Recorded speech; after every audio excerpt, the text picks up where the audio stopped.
온라인으로 수요 기도회에 참석하시는 우리 모든 성도님들을 환영하고 축복합니다. 하나님께서 허락하시는 크신 은혜가 모두에게 함께 하실 수 있기를 간절히 원합니다. 함께 기도하시고 찬양으로 들어가도록 하겠습니다. 기도하시겠습니다. 하나님 감사합니다. 혼란 가운데에서도 하나님을 만나 배울 수 있는 귀한 예배의 자리 우리에게 허락하시고 주님 주시는 말씀 들을 수 있게 허락하여 주심에 감사합니다. 이 시간도 큰 은혜가 임할 수 있게 허락하여 주옵시고 주님의 음성을 듣는 귀한 시간 될 수 있도록 인도하여 주옵소서.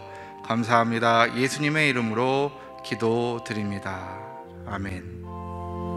다 같이 세상 흔들리고 찬양 하나님 앞에 올려드립니다.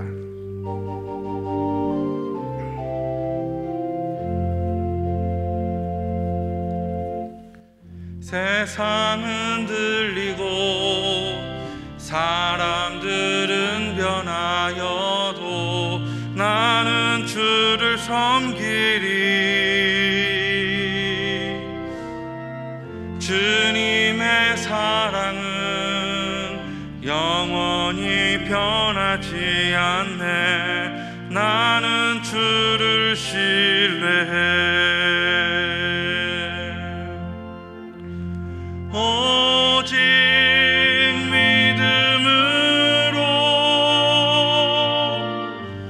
믿음으로 내가 살리라. 오직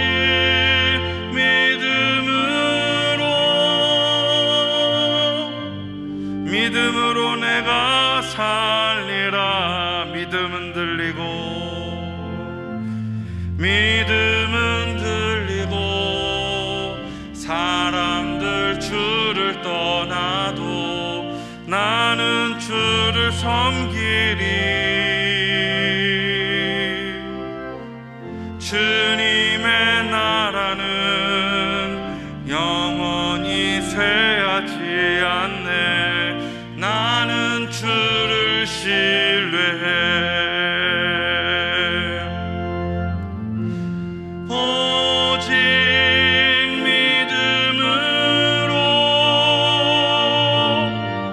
믿음으로 내가 살리라.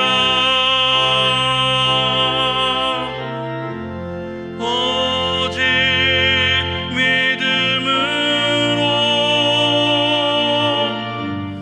믿음으로 내가 살리라. 오직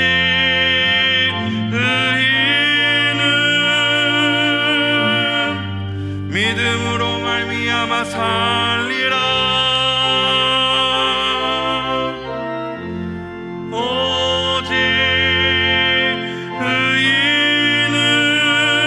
의인은 믿음으로 말미암아 살리라. 예수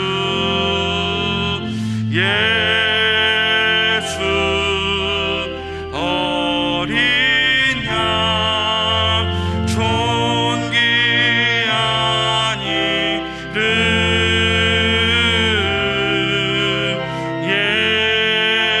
예수 어린 양 존귀한 이. 약할 때 강함 되시네.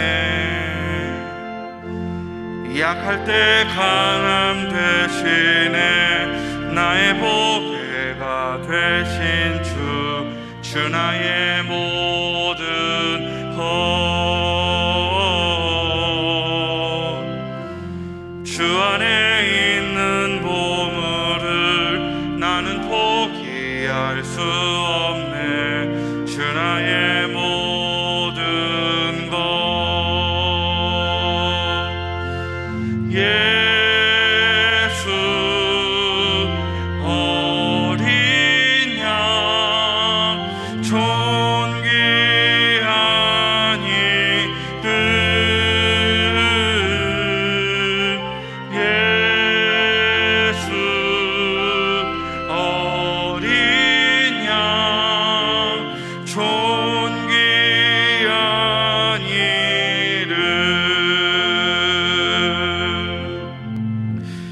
십자가 제사하셨네.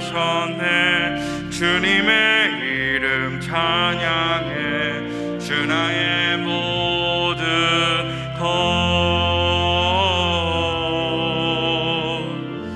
쓰러진 나를 세우고 나의 빈 잔을 채우네. 주 나의 모든 것. 예수 어린 양 존귀한 이름. 예수 어린 양 존귀한 이름. 우리 한 번 더 합니다. 예수 어린 양. 예수 어린 양 존귀한 이름. 예수 어린 양 존귀한 이름. 우리 이 시간 이렇게 기도했으면 좋겠습니다. 하나님, 세상 흔들리고 세상이 어지러움 가운데 있어도 약한 나를 세우시고 이끄시는 하나님의 인도하심을 믿습니다. 새 힘을 공급하시고 능력을 허락하여 주시옵시며 하나님께서 허락하시는 기쁨이 넘쳐나는 삶 될 수 있도록 인도하여 주옵소서. 특별히 이 시간 이 예배 가운데 함께 하셔서 단위에 쏟아지는 말씀 가운데 은혜 있게 허락하여 주시옵시고 하나님의 음성을 듣는 귀한 시간 될 수 있게 해달라고 우리 다 같이 주여 한번 외치시고 기도하며 나아갑니다. 주여. 사랑이 많으신 아버지 하나님 감사합니다. 귀하고 복된 시간, 아버지 이 어지러움 가운데에서도 예배의 자리를 허락하시고 귀한 말씀 입게 하시니 감사를 드립니다. 하늘로부터 내려오는 거룩한 힘이 아버지 이 작은 10년 가운데 덧입혀질 수 있게 허락하여 주시옵시고 하나님 허락하시는 은혜의 강물이 쏟아져 내리는 시간 될 수 있도록 인도하시고 붙잡아 주옵소서. 하나님의 인도하심과 하나님의 은혜로우심을 기억하고 기대합니다. 주님 함께 하시고 인도하여 주시옵소서.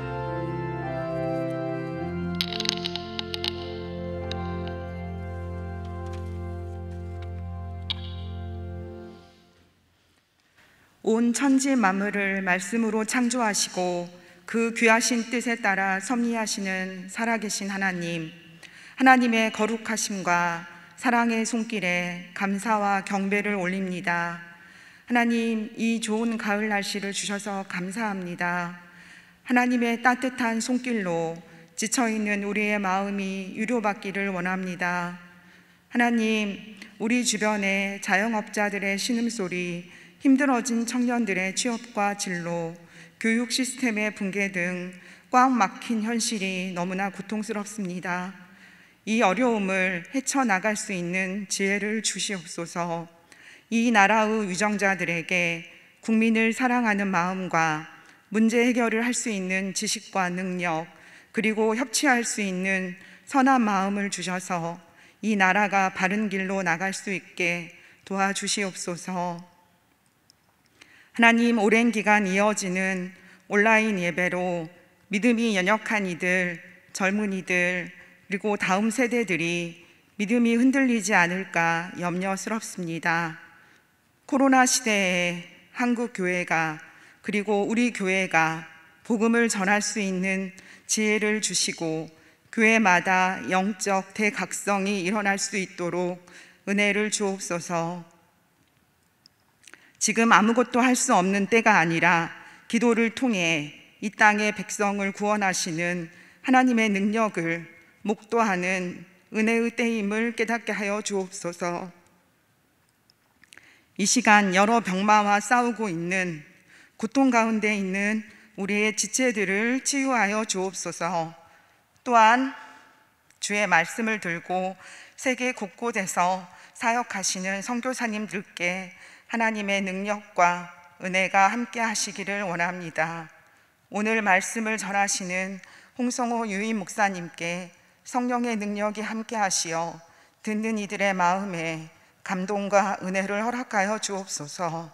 이 모든 말씀 예수님의 이름으로 기도드립니다. 아멘.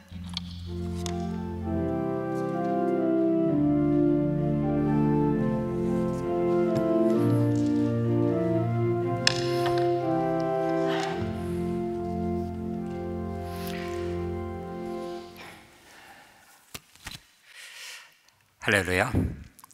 오늘도 온라인을 통해서지만 수요 기도에 하나님의 말씀 앞에 서기를 원하는 여러분들 주님의 이름으로 축복합니다.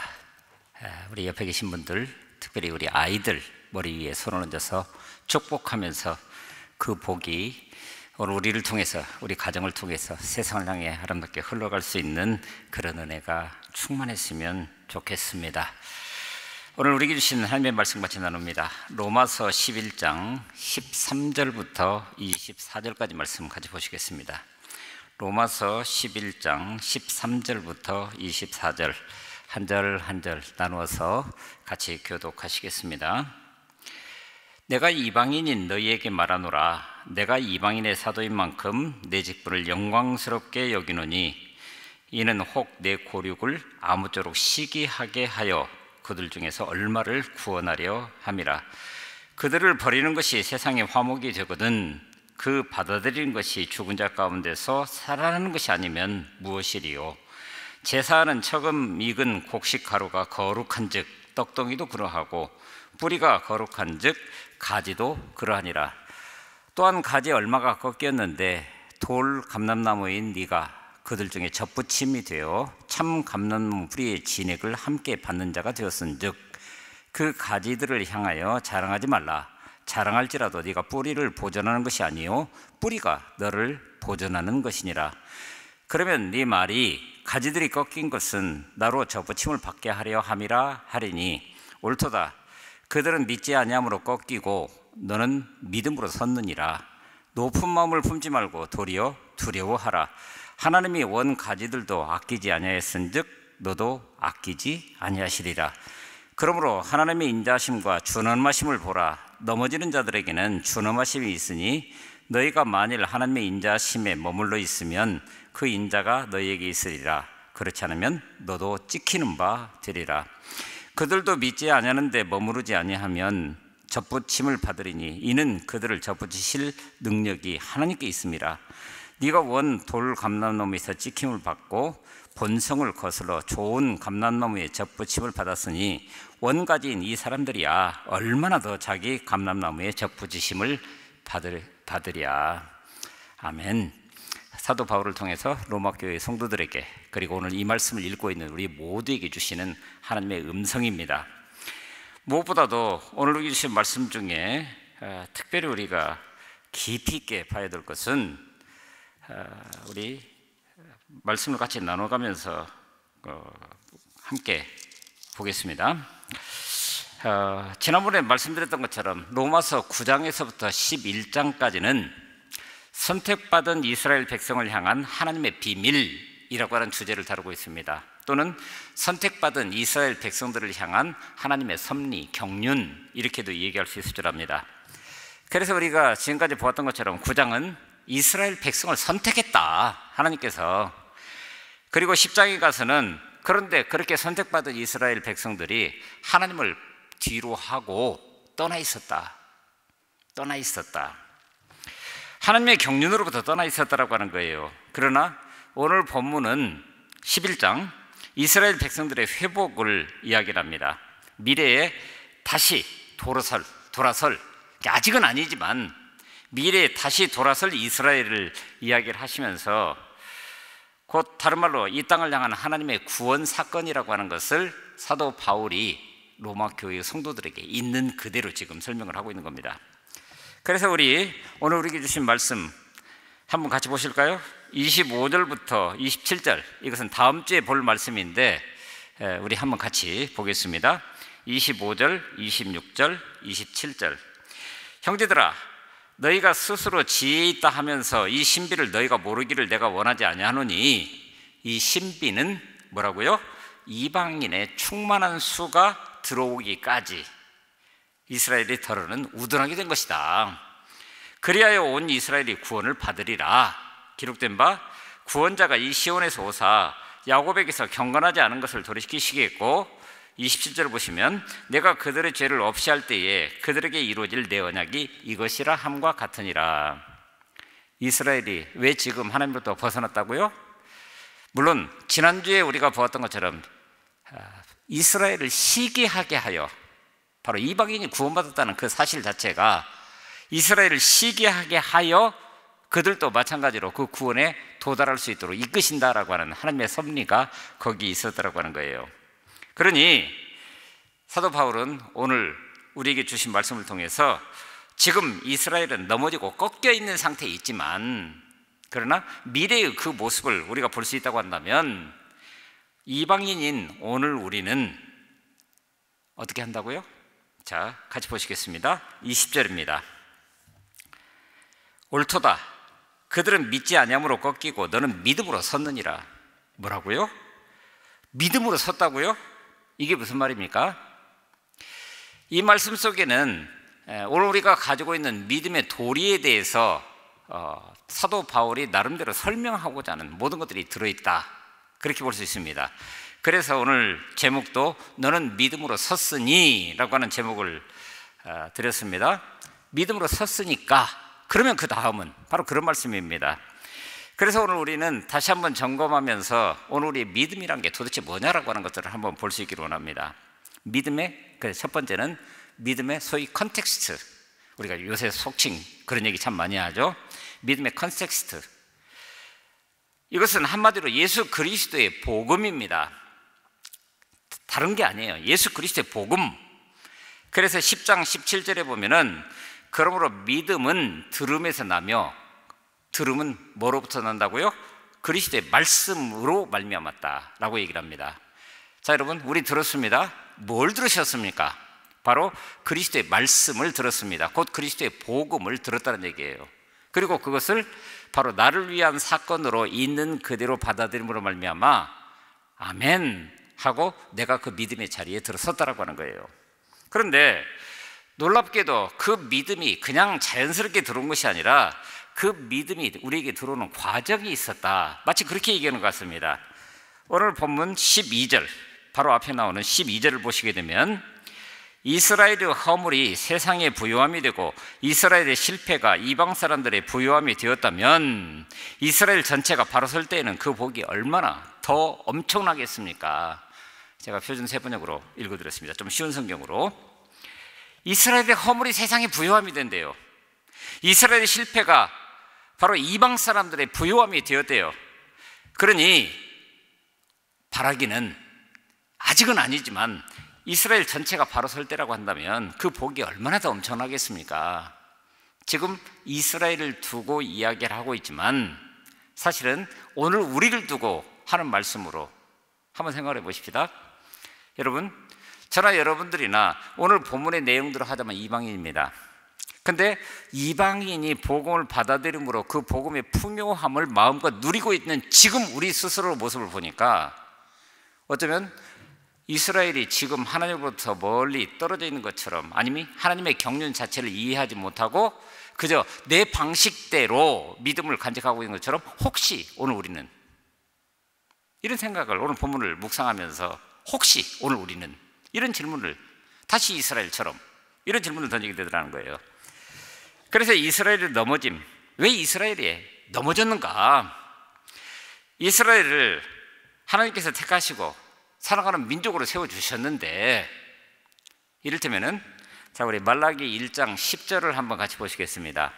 구약 성경의 맨 마지막 장 말라기 1장 10절과 11절을 서로 비교해 보면 1장 10절 제가 읽어드립니다. 만군의 여호와가 이르노라, 너희가 내 제단 위에 헛되이 불사르지 못하게 하기 위하여 너희 중에 성전문을 닫을 자가 있었으면 좋겠도다. 내가 너희를 기뻐하지 아니하며 너희가 손으로 드리는 것을 받지도 아니하리라.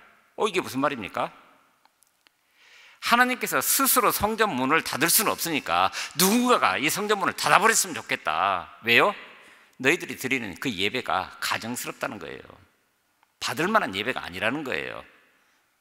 자, 근데 여러분, 이게 어디에 나온 얘기라고요? 말라기에 나오는 이야기입니다. 바벨론 포로를 겪고 그들이 돌아서서 느헤미야와 에스라로 인해서 새로운 종교 개혁, 아니 혁명적인 사건들이 일어났었던, 그리고 나서 한 100년쯤 흘렀을 때 이야기입니다. 그러니까 뭐예요? 그들이 오늘 우리가 하나님을 향해서 우리의 몸 전부를 드렸습니다. 돌아오자마자 성전 짓습니다. 그리고 돌아오자마자 성벽을, 그래서 하나님의 도성을 새롭게 구축을 해 나가고 그 안에서 하나님의 말씀을 중심으로 해서 다시금 일어선 민족으로 세워지는 것 같아 보였는데 100년쯤 지나고 나니까 아무 변화가 없는 거예요. 아니, 우리가 이만큼 했으면 하나님께서도 우리에게 이만한 복을 주셔서, 예를 들어서 외적으로부터 침입이라든가 또는 궁핍함이라든가, 하여튼 우리가 이 땅 가운데서 느낄 수 있는 결핍, 이런 문제들이 해결되어서 하늘의 풍성함을 누려가야 되는데 이게 뭐냐는 거예요. 100년이 지났는데도. 그러다가 보니까 말라기서 전체를 읽어가다가 보면은 하나님께서 탄식하면서 하시는 말씀이 있습니다. 너희들이 지금 드리는 그 재물을 너희 총독에게 한번 줘봐라. 그럼 그 총독이 왜요? 그 재물들이 어떤 거라고요? 눈이 먼 것, 저는 것, 재물로 도대체 쓸 수 없는 그런 것들인데 우리는 할 만큼 했습니다 하고 우리의 마음을 들여서 드리는 재물들이 그랬다는 거예요. 그러니까 하나님께서 뭐라고 그래요? 누군가가, 나는 못하겠고 누군가가 이 성전문을 닫아버렸어요. 그러니까 결국은 뭐예요? 예배드리지 못하도록. 그런데 놀랍게도 그것으로 끝나는 것이 아니라 11절을 보게 되면은 만군의 여호와가 이르노라, 해 뜨는 곳에서부터 해 지는 곳까지 이방 민족 중에서 내 이름이 크게 될 것이라. 뭐라고요? 이스라엘에서는 성전문을 닫을 자가 있었으면 좋겠다라고 이야기를 하는데 내 이름이 이방 가운데서 이름이 크게 될 거라고요? 그래서 각처에서 내 이름을 위하여 분향하며 깨끗한 제물을 드리리니 이는 내 이름이 이방 민족 중에서 크게 될 거라고요? 바로 이게 하나님의 뜻이에요. 하나님의 마음이에요. 그런데 놀랍게도 그 이유를 성경은 이스라엘이 이방인들의 구원받는 것을 보고 시기나게 하여, 오늘 로마서 11장 11절에 지난주에 보았던 말씀입니다. 구원받는 것을 보고, 이방인들이 구원받는 것을 보고 시기하게 하여. 그런데 이것이 사실은 오늘 로마서에서 나타난 말씀이 아니라 신명기 32장에서 이미 이야기를 하고 계신다는 거예요. 자, 여러분, 신명기가 어떤 책입니까? 모압 평지에서 젖과 꿀이 흐르는 땅에 들어가기 직전, 그러니까 광야 생활 40년이 끝났습니다. 그리고 이제 젖과 꿀이 흐르는 땅으로 들어가기 전에 적어도 그 땅에 들어가서 택한 백성이라고 한다면 이 정도는 살아야 된다 하면서 모세를 통해서 주셨던 세 번의 긴 설교가 신명기인데, 그 신명기에서 보면은 이런 말씀이 나옵니다. 32장 21절, 그들이 하나님 아닌 것으로 내 질투를 일으키며 허무한 것으로 내 진노를 일으켰으니 나도 백성이 아닌 자로 그들에게 시기가 나게 하여. 여기서 백성이 아닌 자가 누굽니까? 이방인입니다. 그리고 그들은요, 이스라엘입니다. 그러니까 이방인들을 세움으로 말미암아서 이스라엘에게 시기가 나게 하여 어리석은 민족으로 그들의 분노를 일으키리로다 라고 말씀하고 계신다라고 하는 거예요. 자, 다시 반복합니다. 이게 언제라고요? 아직 젖과 꿀이 흐르는 땅에 들어가기 전에 너희들이 그 땅에 들어가서 적어도 이만큼은 살아야 된다라고 하시는데, 그 땅을 살아가는 과정 속에서 바로 이런 일들이 있을 것이다 라고 마치 예언하는 것처럼. 그런데 놀랍게도 그것이 나도 백성 아닌 자로 그들에게 시기나게 하기 위해서 이방 민족들을 세우겠다, 하나님께서 그렇게 말씀하고 계시는 것입니다. 성경에 보게 되면은 사도 바울이 3차 선교를 마치고 예루살렘에 올라가서 체포됩니다. 군부대에 이제 잡혀가게 됩니다. 로마 군용으로. 그런데 그때에 유대인들에게 사도 바울이 자기를 변명하는 가운데 하나님께서 나를 이방인에게로 보냈다라고 하는 선언을 합니다. 사도로 부름받아서, 이방인을 위한 사도로 부름받아서. 그러자 놀랍게도 그 소리를 듣자마자 유대인들이 소리질러서 이러한 자는 없애버리자 이렇게 얘기를 합니다. 사도행전 22장입니다. 이스라엘 사람들은 하나님의 구원이 오직 자기들에게만 있는 것으로, 그런데 이방인이 하나님을 믿어 구원받는다는 것은 참을 수 없는 그런 모욕이었다라고 하는 거예요. 그럴 수밖에 없죠. 이스라엘 백성들은 그렇게 얘기한다고 그럽니다. 하나님께서 이방인을 왜 만드셨나? 하나님께서 이 땅에 지옥을 두셨는데 그 지옥은 일상적으로 뜨거운 것, 그러면 그 뜨거운 것을 만들어내기 위해서는 바로 이방인들을 땔감으로 쓰시려고 이방인을 만드셨다, 이렇게까지 이야기할 만큼 그들은 선민의식 속에 꽉 차 있어서 구원은 오로지 유대인에게만 있는데, 사도 바울이 뭐라고요? 이방인을 위한 사도로 그들에게 복음을 전하기 위해서 갔다라고 하는 이야기를 자기 고백처럼 이야기를 하자마자 그런 난리가 일어났다라고 하는 거예요. 그래서 결국 어떻게 됩니까?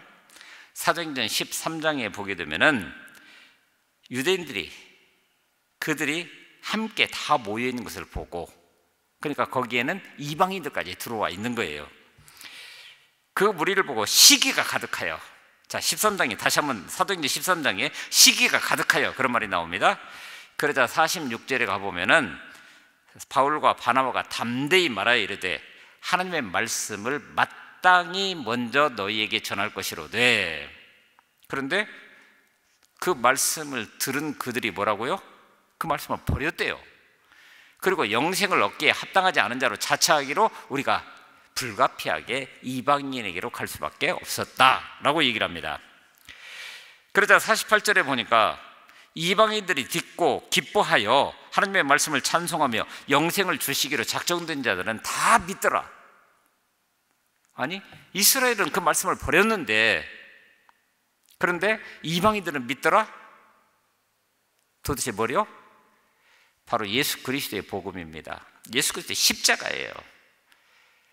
그러니까 그 십자가 사건이 바로 그리스도 곧 메시아가 이 땅에 오신다라고 하나님께서 약속으로 주셨고, 그것을 아멘으로 받았던 이스라엘 백성들은 아직 그 메시아가 오시지 않았다고 그러는데, 근데 놀랍게도 이방인들은 그 말씀을 받자마자 그 구원 경륜을 따라서 아멘으로 응답하면서 바로 나를 위한 사건으로 받아들이더라는 거예요. 그래서 13장 49절에 가보면은 주의 말씀이 그 지방에 두루 퍼지니라 해서 복음이 편만케 되는 그런 모습들을 지금 보고 있습니다. 그래서 오늘 우리는 여기서 다시금 마음에 새기게 되는 것이 그것입니다. 계시록 2장 5절에 보게 되면은 톳대를 옮겨버리시는 하나님, 그러므로 어디서 떨어졌는지를 생각하고 회개하여 처음 행위를 가지라. 만일 그리하지 아니하고 회개하지 않으면 내가 네게 가서 내 톳대를 그 자리에서 옮겨버리리라. 톳대? 하나님의 권능입니다. 복음의 능력이에요.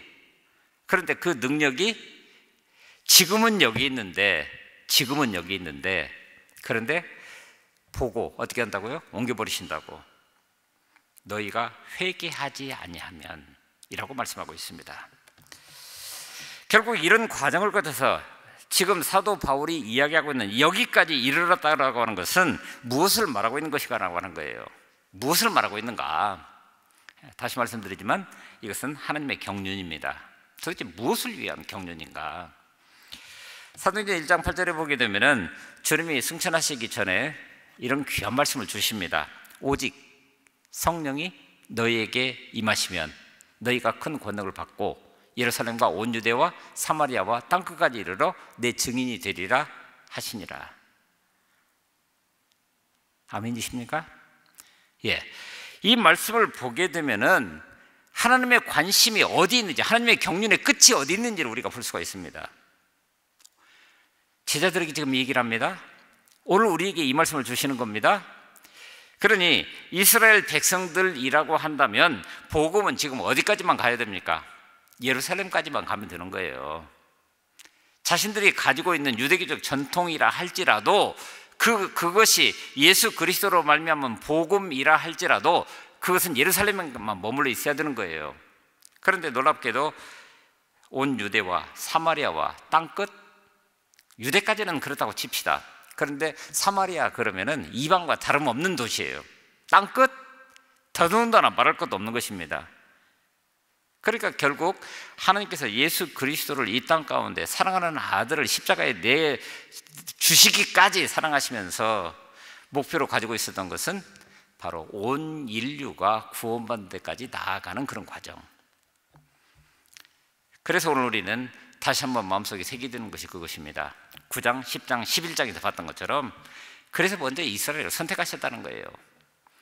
그래서 출애굽기 19장과 베드로전서 2장 9절을 보시게 되면 똑같은 이야기들을 하고 있습니다. 제가 출애굽기 19장 5절 읽어드립니다. 세계가 다 내게 속하였나니 너희가 내 말을 잘 듣고 내 언약을 지키면 너희는 모든 민족 중에서 내 소유가 되겠고, 말씀드렸던 것처럼 그 소유라고 하는 말은 그냥 단순히 내가 가지고 있는 어떤 재물 이런 것을 얘기하는 것이 아니라 성경 원문에 보게 되면 보물이라고 번역하는 것이 훨씬 더 정확한 거예요. 내가 귀하게 여기는. 그래서 6절에 보게 되면 너희가 내게 대하여 제사장 나라가 되고 거룩한 백성이 되리라. 왜요? 증거가 되어서 세상 사람들에게 하나님의 경륜을 있는 그대로 드러내 보여줄 수 있는 그런 사람으로 삼기 위해서. 그래서 베드로전서 2장 9절은 그러나 너희는 택하신 족속이요 왕같은 제사장들이요 거룩한 나라요 그의 소유가 된 백성이니. 자, 그 다음 우리 한번 같이 읽어볼까요? 이는 너희를 어두운 데서 불러내요. 자, 여러분, 우리는 어둠 가운데 있었습니다. 불러내서 빛 가운데로 들어오게 됐습니다. 진리의 빛 가운데로 들어왔습니다. 예수 그리스도의 십자가 사건을 통해서 내가 어떤 존재인지를 깨달아 알았다라고 하는 거예요. 그러면 그렇게 하신 이유가 뭐라고요? 바로 그의 기이한 빛에 들어가게 하신 이의 아름다운 덕을, 곧 하나님의 경륜을 이 땅 가운데 선포하게 하려 하십니다. 이렇게 얘기를 하고 있습니다. 바로 이스라엘을 그렇게 택하셨는데, 그리고 그 이후의 역사를 통해서 우리가 볼 수 있는 것처럼 수많은 선지자들을 보내셔서 이스라엘 백성들을 원상태로 자꾸 돌리게, 돌아오라는 거예요. 하나님 앞으로 돌아오라고 하는 거예요.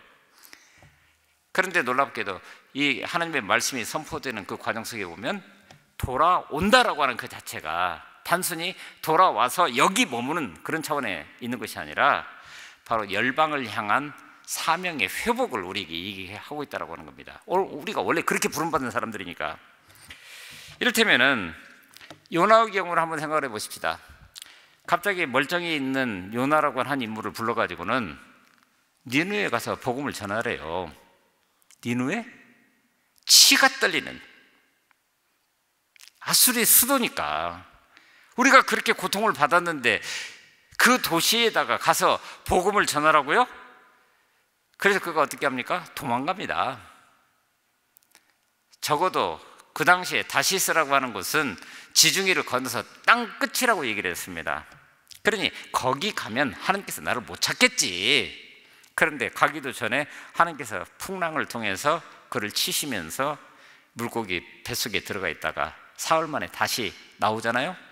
그래서 결국 하나님의 말씀을 듣고 좋든 싫든 상관없이 이제 니느웨를 가게 됩니다. 그런데 니느웨 3장 3절에 보게 되니까 니느웨는 사흘 동안 걸을 만큼 하나님 앞에 큰 성읍이었다라고 얘기를 합니다. 그런데 3장 4절에 보니까 그 성읍에 들어가서 하루 동안 다니며 외쳐 이르되 40일이 지나면 니느웨가 무너지리라. 딱 5단어예요. 성서 원문에서 40일이 지나면 니느웨가 무너지리라.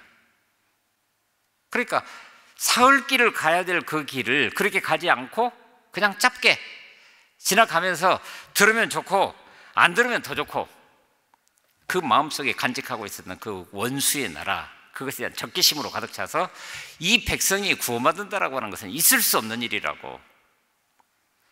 그런데 여러분, 어떤 일이 벌어졌습니까? 놀랍게도 5절을 보게 되니까 3장 5절을, 요나서 3장 5절을 계속 보니까 니느웨 사람들이 하나님을 믿고 금식을 선포하고 높고 낮은 자를 막론하고 굵은 베옷을 입은지라. 그런데 더 놀라운 것은 바로 6절에 나타납니다. 그 일이 니느웨 왕에게 들리매. 자, 여러분, 이게 어떻게 된 일이에요? 절대 군주 국가입니다. 그런데 놀랍게도 백성들이 먼저 그 말씀을 듣자마자 금식을 선포하고 높고 낮은 자를 막론하고 굵은 베옷을 입고 회개하면서 하나님 앞에 서고 있는 모습을 보는데 그 소리가 왕위에 들리니까 왕도 왕복을 벗고 굵은 베옷을 입고 제위에 앉아서 회개하면서 조서를 내려서 사람이나 짐승이나 소떼나 양떼나 아무것도 입에 대지 말지니 고 먹지도 말고 물도 마시지 마라, 이런 조서가 내려요. 애꿎은 짐승까지 전부 다. 그래서 사람이든지 짐승이든지 다 굵은 베옷을 입을 것이고 힘써 하나님께 부르짖을 것이며 각기 악한 길과 손으로 행한 강포에서 떠날 것이라. 그러면서 그들의 마음 중심을 이렇게 표현합니다. 하나님이 뜻을 돌이키시고 그 진노를 그치사 우리가 멸망하지 않게 하시리라. 그렇지 않은 줄을 누가 알겠느냐. 그러니까 이것은 하나님을 향한 탄원입니다. 사실은. 자, 보십시오. 40일이 지나면 니느웨가 무너지리라. 이게 무슨 능력이 있습니까? 그것도 유다인 하나가 와서 포로가 될 수밖에 없었던 그 족속 선지자라고 하나 와가지고 그냥 지나가면서 들으면 좋고 안 들으면 더 좋고 하는 시큰둥한 채로 40일이 지나면 니느웨가 무너지리라. 딱 5마디 이야기하고 끝나버렸는데 이게 하나님의 마음이에요. 그래서 10절에 보게 되면은 하나님이 그들이 행한 것, 그 악한 길에서 돌이켜 떠난 것을 보시고 하나님의 뜻을 돌이키사 그들에게 내리리라고 말씀하신 재앙을 내리지 아니하시니라. 하나님의 마음이 느껴지십니까? 무너질 수밖에 없는 그 도성, 무너져야 마땅한 그 도성. 그러나 하나님의 마음은 바로 그들이 구원받는 그 역사를 위해서 여전히 열심 내시는 그런 모습을 보고 있다고 하는 거예요. 그러니 어떻게 할 거냐. 그래서 오늘 우리에게 주신 말씀처럼 이방인인 너희일지라도 지금 믿음으로 섰으니, 이스라엘은 비록 넘어지고 쓰러져서 걸려 넘어져서 더 이상 그 일들을 감당하지 못하는 것 같아 보이지만 이제 너희들이 그 믿음으로 온전히 여기 서 있다고 한다면 그러면 이스라엘이 아니라 바로 너희들을 통해서 그 일을 하시겠다라고 하는 거예요. 그래서 우리가 집중해서 봐야 될 말씀이 22절입니다. 한번 같이 보실까요? 22절. 그러므로 하나님의 인자하심과 준엄하심을 보라. 뭐라고요? 첫째는 인자하심이요, 둘째는 준엄하심이다. 하나님의 십자가 사랑은 오늘 우리가 상상 못할 만큼 크지만, 그러나 하나님의 공의는 그 죄를 조금도 용납하지 않고 반드시 심판하신다는 거예요.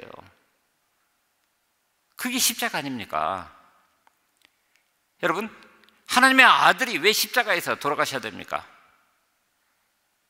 오늘 우리가 그냥 속칭 우리 입술에 붙은 말처럼 우리의 죄를 대신 지시고 라고 얘기를 합니다. 근데 왜 그렇게 하셔야 돼요? 우리 죄를 참아내지 못하시는 하나님, 왜 그 죄값을 받으셔야 돼요? 그러니까 자기 아들을, 이건 하나님의 준엄하십니다. 그런데 오늘 우리에게 그 죄값을 묻지 않으신다라고 하는 게, 이게 하나님의 인자하심이에요.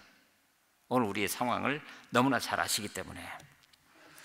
그래서 22절 하반절에 보게 되면은 너희가 만일 하나님의 인자하심에 머물러 있으면, 자 여러분, 저와 여러분들은 지금 어디에 서 있습니까? 하나님의 인자하심 가운데 머물고 있습니까?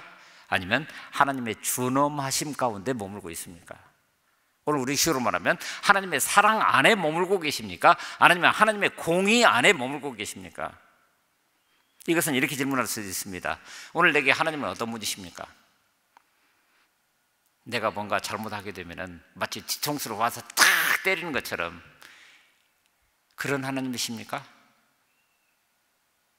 아니면 비록 오늘 우리가 하나님으로부터 멀리 이스라엘처럼 떨어져 있는 것 같아 보여도 하나님 앞으로 돌아오기만 하면 모든 것을 용납하시면서, 그래서 내일로 향해서 우리 갈 수 있도록 그 길을 이끌어 주시는 하나님이시냐?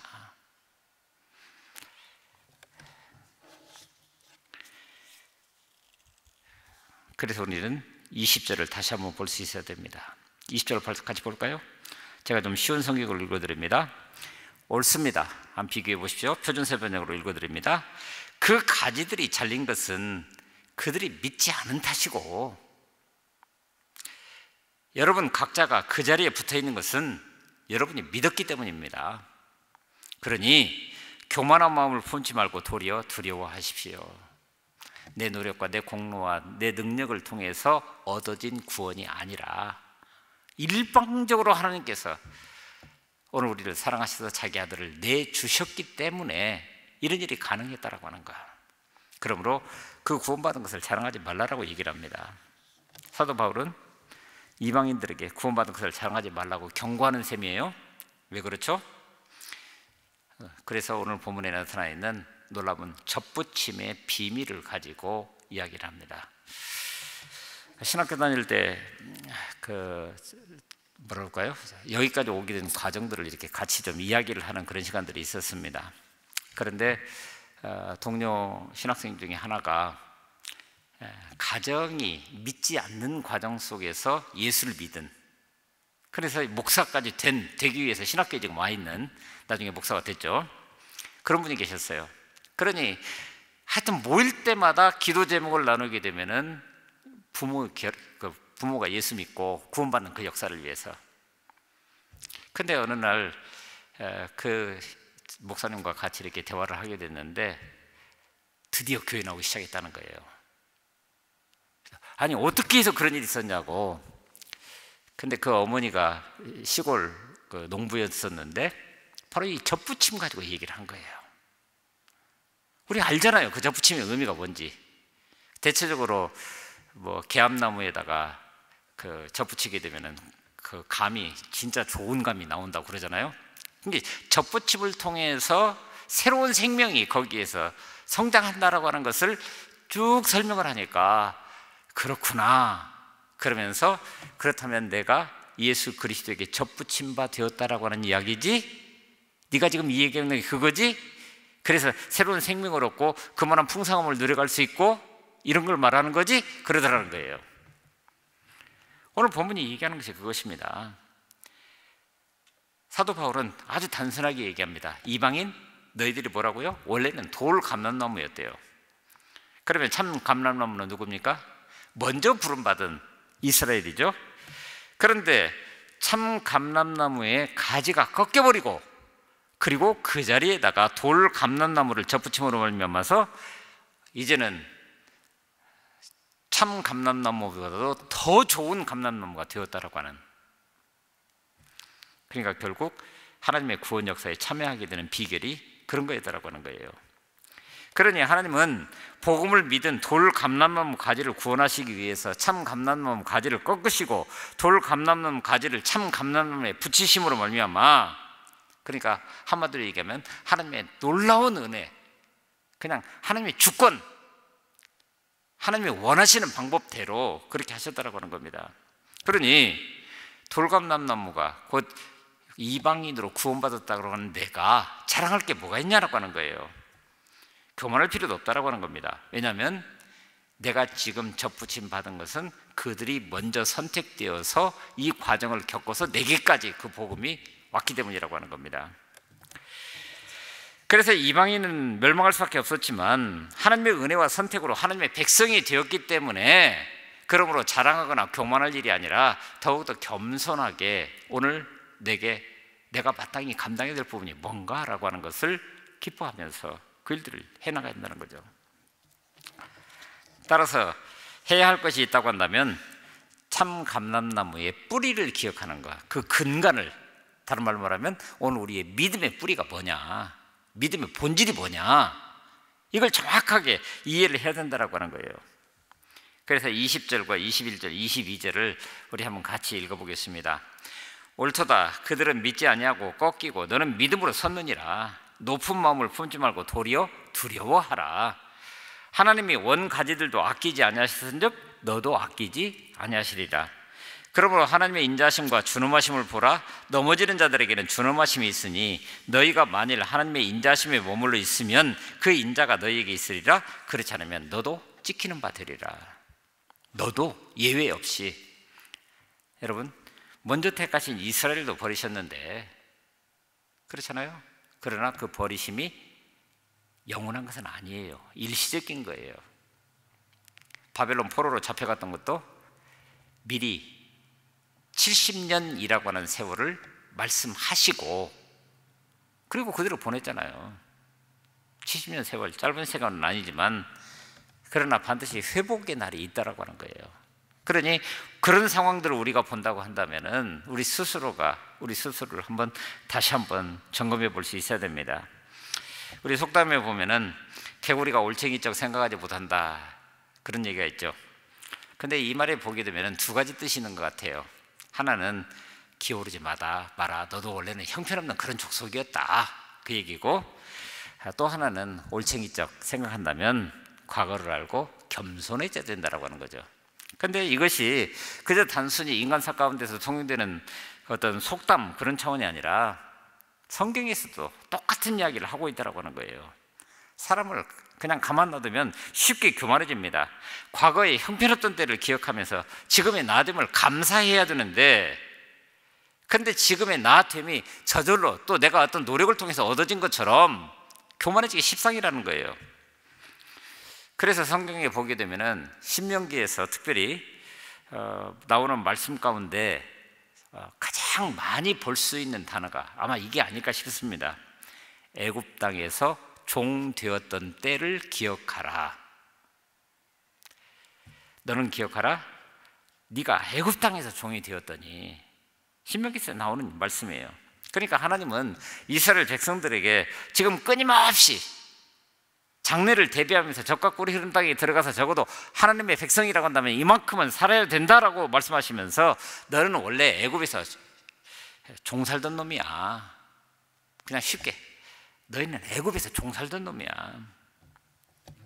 근데 놀랍게도 그들은 그런 과거를 잃어버리고 난 다음에 계속해서 기고만장해가지고 하나님께 대항하거나 불순종하는 모습, 더군다나 내 입속을 챙겨가기 위해서 우상을 만들어가고 찾아가고, 인간의 교만은 어디까지입니까? 결국은 흙으로 돌아갈 수밖에 없는 존재인데 교만이 어디까지예요? 그래서 어쩌면 오늘 우리는 늘 이런 말씀을 접할 때마다, 또 하나님의 말씀을 읽을 때마다 저의 근본이 무엇인지를 저는 잘 압니다.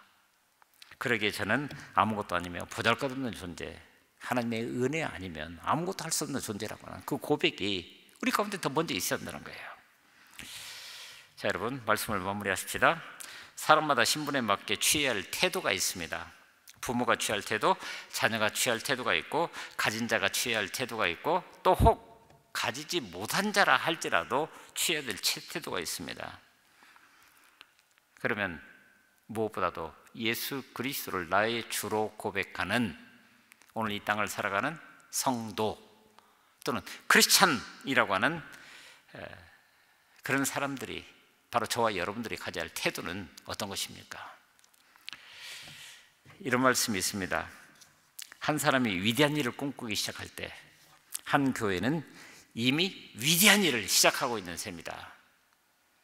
우리가 꿈꾸기 시작하면, 우리의 태도를 분명히 하고 꿈꾸기 시작하면 하나님이 그 하실 일을 통해서 주님의 몸된 교회를 통해 이미 그 하나님의 열심히 일하시기 시작하는 순간이라고 하는 거예요.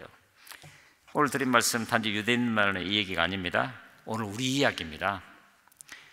두 가지 측면에서 그런데, 혹시 오늘 우리가 이스라엘과 별반 다를 것 없이 이렇게 버림받을 수도 있지 않겠나?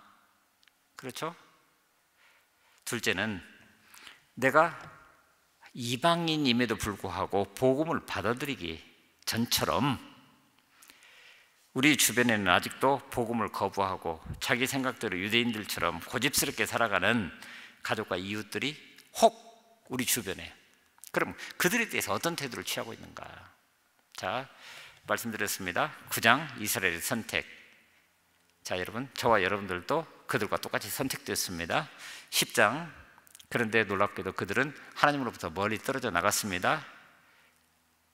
오늘 우리가 혹시, 그런데 놀랍게도 그들을 통해서 이방인들이 오히려 하나님의 영광 가운데 거할 수 있게 되었고, 물론 그것은 하나님의 구원 경륜입니다. 전적인 하나님의 은혜이고 주권입니다. 그래서 이제는 그 이방인들이 마치 유대인들처럼, 처음 부름받은 사람들처럼 여기 서 있다고 하는 거예요. 그럼 어떻게 할 거냐? 여기서 우리가 계속 지금 보았던 것이 시기나게 하여, 그런 단어가 있었습니다. 그런데 이것은 질투라는 부정적인 의미가 아니라 관심을 갖게 되고 부러워한다, 그런 의미를 가지고 있다고 그래요. 관심을 갖고 부러워하게 된다.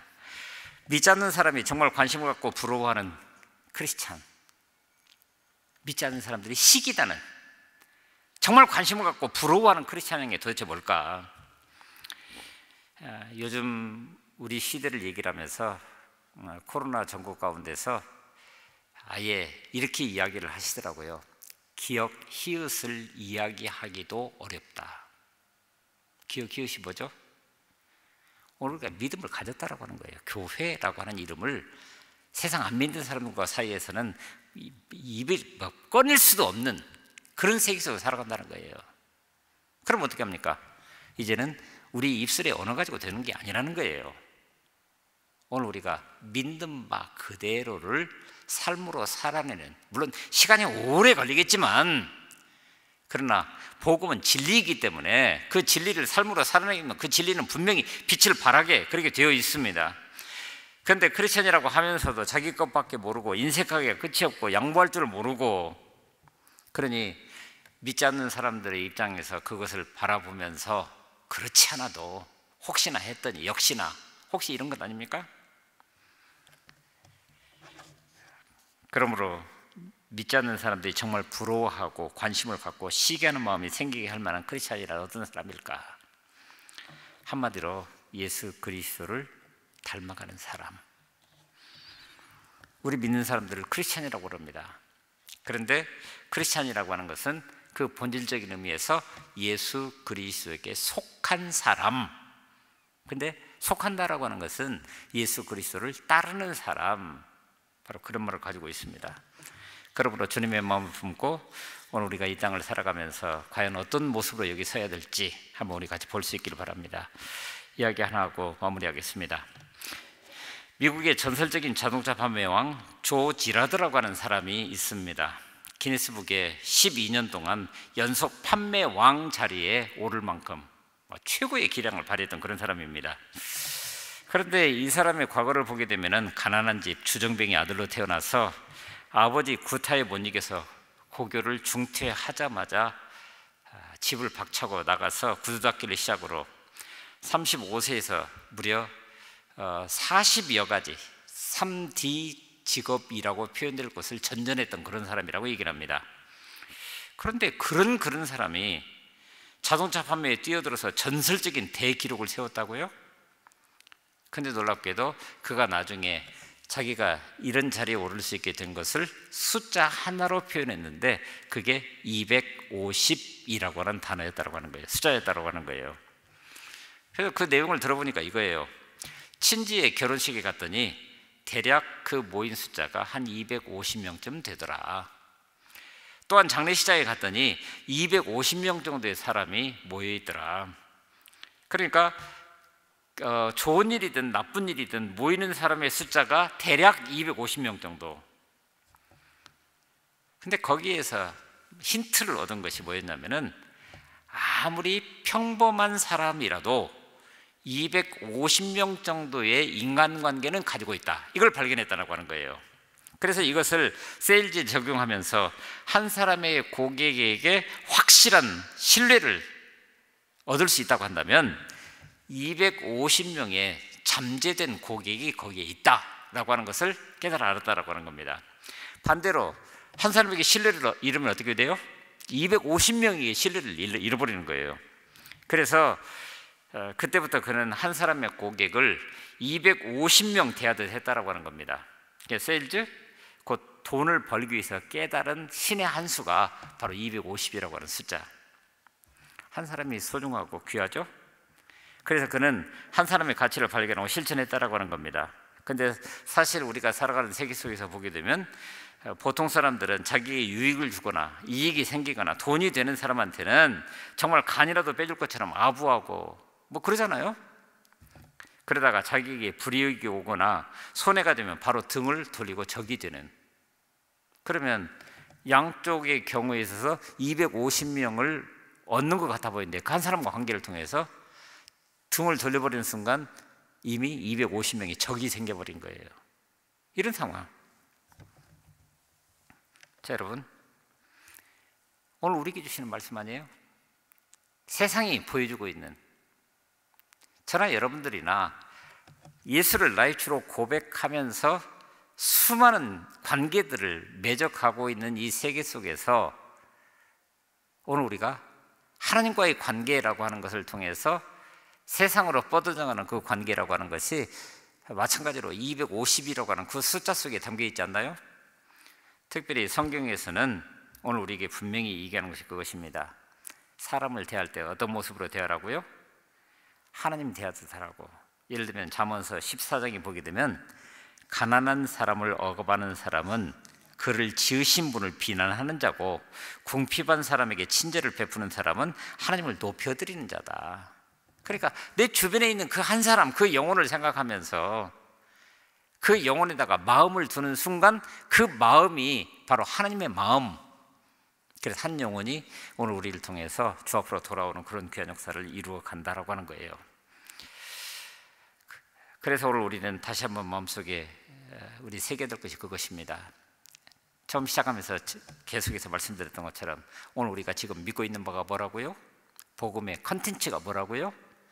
바로 예수 그리스도의 복음입니다. 그런데 그것이 우리에게 들어오기까지의 프로세스가 뭐였다고요? 유대인들로 하여금 시기나게 하여 바로 오늘 우리에게 우리의 믿음의 양상을 보면서 그들이 부러워하고 관심을 가지고 따라하고 싶어 할 만큼 그런 모습, 바로 그것이 접붙임의 비밀을 통해서 우리에게 있는 그대로 드러나 있다라고 하는 거예요. 그러니 접붙임의 비밀을 알았으면은 이것은 회복의 은총이니 결국은 우리가 다시 한번 여기 이 자리에 서서 우리 스스로를 되돌아봐야 될 것은 바로 복음의 본질로 돌아가는 것, 예수 그리스도 그분 앞에서 나는 어떤 존재인가라고 하는 것을 다시 한번 마음속에 새기면서 우리 스스로를 그렇게 하나님 앞에 드릴 수 있는 그런 은혜가 우리 가운데 있어들 줄 압니다. 이제 우리 함께 기도하겠습니다. 오늘 주신 말씀을 기억하면서 제가 세 분야로 나누어서 먼저 기도하겠습니다. 그리고 한 30초 또는 1분 정도 스스로 내 입술의 언어를 통해서 하나님 앞에 나 자신을 드리는, 무엇보다도 지금 혹시 아이들과 함께 예배를 드리고 있는 그런 가정 같으면 아이들의 손 위에, 머리 위에 손을 얹어서 마음껏 축복하면서 바로 그 머리 위에 하나님의 이름이 새겨질 수 있도록, 그러면 하나님께서 하늘에서 그것을 보시고 복에 복을 더하며 번성케 하고 번성케 하는 역사로 더해 주시기를 간구하면서 그렇게 나아가겠습니다. 같이 기도합니다. 아버지 하나님, 복음이 먼저 유대인들에게 전해졌지만 그들이 복음을 거부하자 그 복음이 이방인들에게 전해져서 마침내 오늘 이 땅을 살아가는 저희에게도 그 복음을 듣고 믿어서 구원의 큰 복을 누리게 하심을 감사합니다. 하나님, 제가 그런 존재입니다. 예수 그리스도의 십자가 사건을 깨달아 알 수 있는 지혜를 주시고,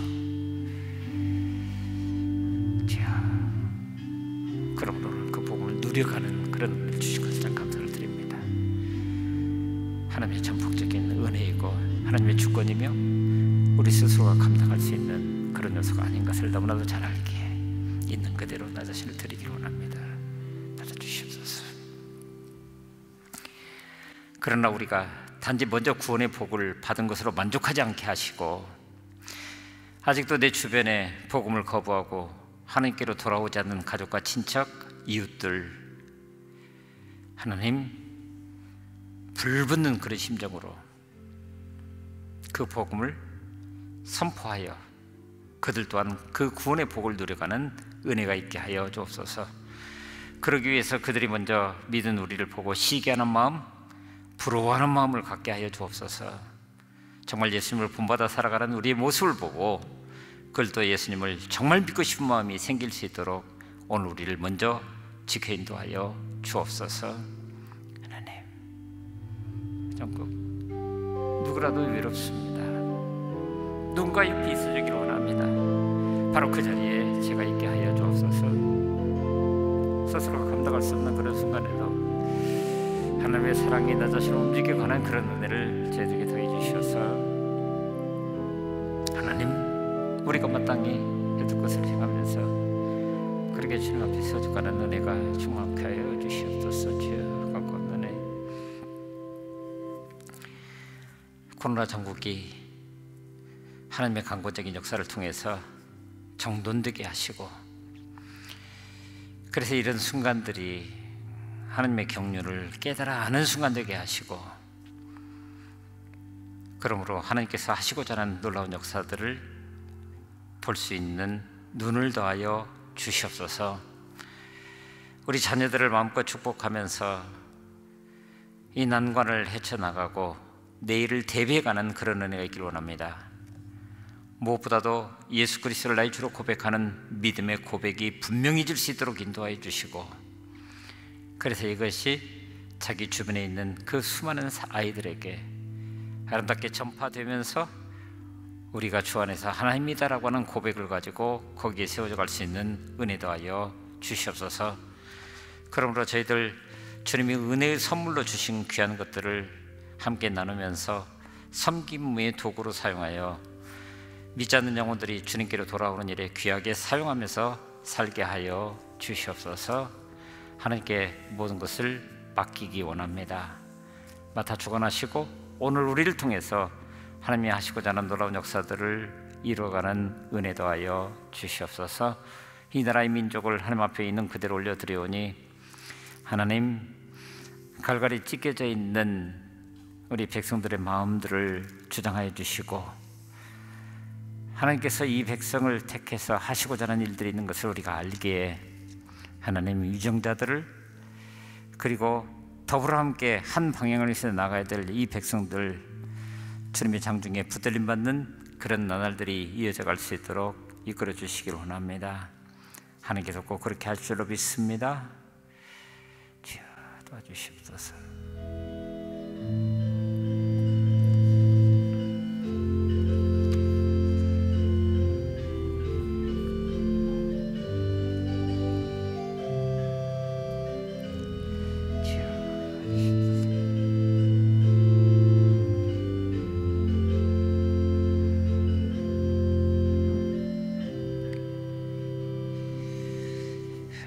우리 주 예수 그리스도의 이름으로 간절히 기도하고 주님께서 가르치신 기도로 같이 기도합니다. 하늘에 계신 우리 아버지, 아버지의 이름을 거룩하게 하시며 아버지의 나라가 오게 하시며 아버지의 뜻이 하늘에서와 같이 땅에서도 이루어지게 하소서. 오늘 우리에게 일용할 양식을 주시고 우리가 우리에게 잘못한 사람을 용서해 준 것 같이 우리 죄를 용서해 주시고 우리를 시험에 빠지지 않게 하시고 악에서 구하소서.